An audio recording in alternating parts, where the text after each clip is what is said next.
Hello दोस्तों, आप सभी को हमारे प्रभु यीशु मसीह के नाम में जय मसीह की। आज फिर से स्वागत करते हैं एक और नए वीडियो में। दोस्तों, आज का वीडियो बहुत ही खास होने वाला है क्योंकि आज हम आपसे बात करेंगे क्या एक मसीही को मूर्ति पर चढ़ाया हुआ भोजन यानी प्रसाद खाना चाहिए कि नहीं खाना चाहिए। हालांकि इसके पहले भी मैंने इस टॉपिक पर वीडियो बनाया है, लेकिन कुछ बातें मैं आप लोगों को शेयर करना चाहता हूँ जो कि एक मसीह विश्वासी को नहीं करना चाहिए। तो दोस्तों, आशा करता हूँ कि वीडियो में आप लास्ट तक बने रहेंगे।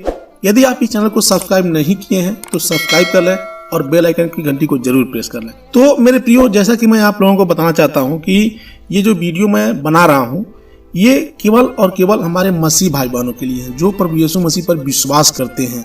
हो सकता है ये वीडियो कोई अन्य धर्म का भी व्यक्ति देख रहा हो तो उसको बुरा लग सकता है, लेकिन मैं उन भाइयों को बता दूं जो प्रभु यीशु मसीह पर विश्वास नहीं करते हैं वो इस वीडियो को स्किप कर दें, ना देखें, क्योंकि ये वीडियो केवल हमारे मसीह भाई बहनों के लिए है जो प्रभु यीशु मसीह पर विश्वास करते हैं। तो दोस्तों, आशा करता हूं कि वीडियो में आप लास्ट तक बने रहेंगे।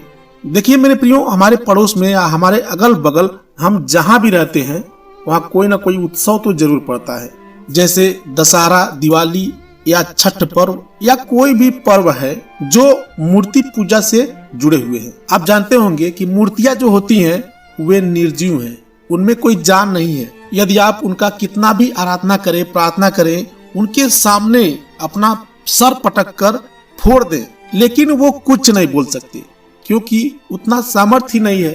जमीन पर रेंगने वाला चींटी जो होता है, बहुत सारे कीड़े मकोड़े भी होते हैं, उनके पास उतनी भी सामर्थ्य नहीं है। कीड़े मकोड़े भी चलते हैं, फिरते हैं, डोलते हैं, खाते हैं, पीते हैं, इतनी उनमें सामर्थ्य होती है। लेकिन एक मूर्ति, अब मूर्ति किस चीज से बना होता है? बहुत सारी मूर्तियां मिट्टी की बनी होती हैं या पत्थर की बनी होती हैं या कहीं कहीं लोहे की भी मूर्तियां देखने को मिलती हैं। बहुत सारी मूर्तियां सीमेंट की बनती हैं, यानी जिससे हमारा घर तैयार होता है। तो इसमें और उसमें क्या फर्क है? एक व्यक्ति जब किसी मूर्ति का पूजा करता है तो वह उस ईश्वर की आराधना न करते हुए वह तो उस मिट्टी और लोहे की आराधना कर रहा है। उसका तो सारा विश्वास उस लोहे में और उस मिट्टी में छिपा हुआ है कि ये लोहा और ये मिट्टी मेरा रक्षा करेगा। क्या वो कभी किसी का रक्षा कर सकता है? आप देखते होंगे बहुत सारे लोग हाथी घोड़े की मूर्ति बनाकर भी पूजा करते हैं।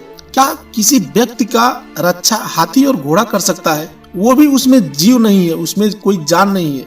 इसीलिए भजन संहिता अध्याय 115 के 4 में दाऊद लिखते हैं, उन लोगों की मूर्तें सोने चांदी की ही तो हैं, वे मनुष्यों के हाथ की बनाई हुई हैं। उनके मुंह तो हैं परंतु वे बोल नहीं सकते, उनके आंखें तो रहती हैं परंतु वे देख नहीं सकती, उनके कान तो रहते हैं परंतु वे सुन नहीं सकते, उनके नाक तो रहते हैं परंतु वे सूंघ नहीं सकते, उनके हाथ तो रहते हैं परंतु वे स्पर्श नहीं कर सकते, उनके पांव तो रहते हैं परंतु वे चल नहीं सकते।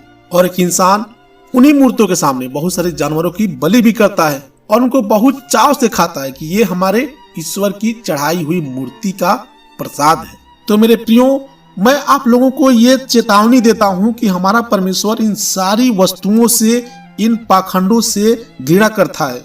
हमारा परमेश्वर पाक है, पवित्र है, उसकी आराधना हमें अपने आत्मा में, अपने मन में करनी चाहिए। आप देखते होंगे कि हमारे बहुत से चर्चों में भी मूर्ति पूजा किए जाते हैं, जैसे कि हमारे रोमन कैथोलिक लोग करते हैं। तो क्या फर्क रह गया इनमें और उनमें? कुछ नहीं। आप उन्हें भी इग्नोर कर सकते हैं। यदि आप परमेश्वर के सच्चे विश्वासी हैं तो आप मूर्ति पूजा पर विश्वास नहीं करेंगे। मेरे प्रियो, हम जब 1 कुरिन्थियों अध्याय 10 का 19 में पढ़ते हैं तो यहाँ पौलुस लिखते हैं, फिर मैं क्या कहता हूँ, क्या यह कि मूर्ति का बलिदान कुछ है या मूरत कुछ है?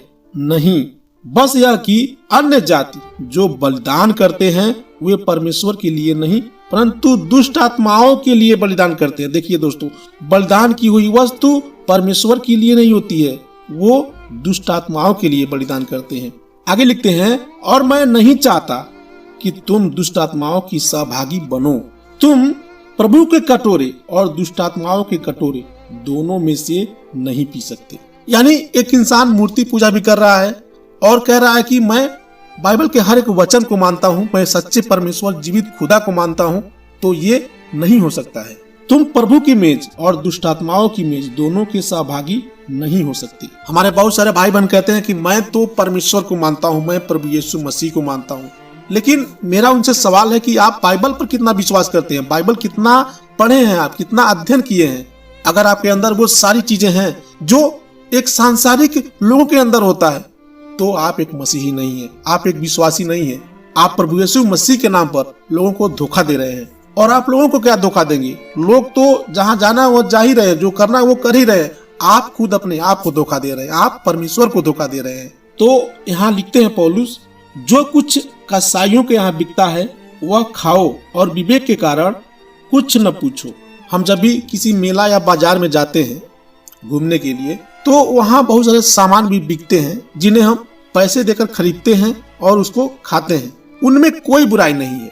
इसीलिए यहाँ 1 कुरिन्थियों अध्याय 10 के 25 में पौलुस लिखते हैं, जो कुछ कसाईयों के यहाँ बिकता है वह खाओ और विवेक के कारण कुछ न पूछो, क्योंकि पृथ्वी और उसकी भरपूरी प्रभु की है। और यदि अविश्वासियों में से कोई तुम्हें न्योता दे और तुम जाना चाहो, तो जो कुछ तुम्हारे सामने रखा जाए वही खाओ और विवेक के कारण कुछ न पूछो। मेरे प्रियो, आपको जब भी कोई अविश्वासी बुलाता है खाने के लिए, तो आप जाइए खाने के लिए।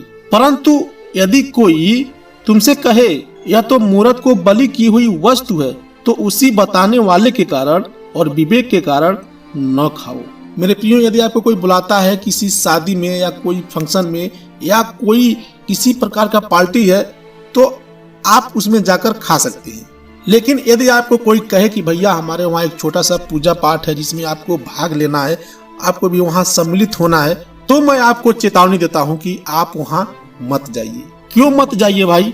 इसका भी जवाब है बाइबल में। आगे जब हम पढ़ते हैं तो यहाँ पौलुस लिखते हैं, मेरा मतलब तेरा विवेक नहीं, परंतु उस दूसरे का भला, मेरी स्वतंत्रता दूसरे के विचार से क्यों परखी जाए। यदि मैं धन्यवाद करके सहभागी होता हूँ, तो जिस पर मैं धन्यवाद करता हूँ उसके कारण मेरी बदनामी क्यों होती है। कहने का मतलब यह है कि यदि आप एक विश्वासी हैं, आप सच्चे और जीवित परमेश्वर को मानते हैं, तो हो सकता है भाई कि आपको देखकर आपके परिवार के लोग या आपके पड़ोस के जो छोटे मोटे विश्वासी हैं, वो लोग भी उस रास्ते पर चल पड़े कि भैया अगला जब इतना कुछ कर रहा है, वो मूर्ति पर चढ़ाया हुआ भोजन भी खा रहा है, मूर्ति पूजा भी कर रहा है, हर एक कार्यक्रम में वो भाग ले रहा है, तो मैं क्यों नहीं भाग ले सकता।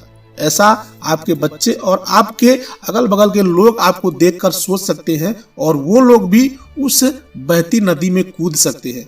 देखिए मेरे प्रियो, हमारा मकसद किसी के मन को ठेस पहुंचाना नहीं है। हम वही बताते हैं जो बाइबल में लिखा हुआ है। बाइबल मूर्ति पूजा से मना करता है, मूर्ति पूजा नहीं करना है, तो हम कहते हैं कि भाई मूर्ति पूजा नहीं करना है, क्योंकि हमारा विश्वास परमेश्वर पर है, इस बाइबल पर है। तो एक मसीह विश्वासी को, जिसने अपना जीवन प्रभु यीशु मसीह को दे दिया है, समर्पण कर दिया है, उसको मूर्ति पूजा नहीं करना चाहिए या किसी भी मूर्ति पूजा से जुड़े हुए कार्यक्रम में भाग नहीं लेना चाहिए।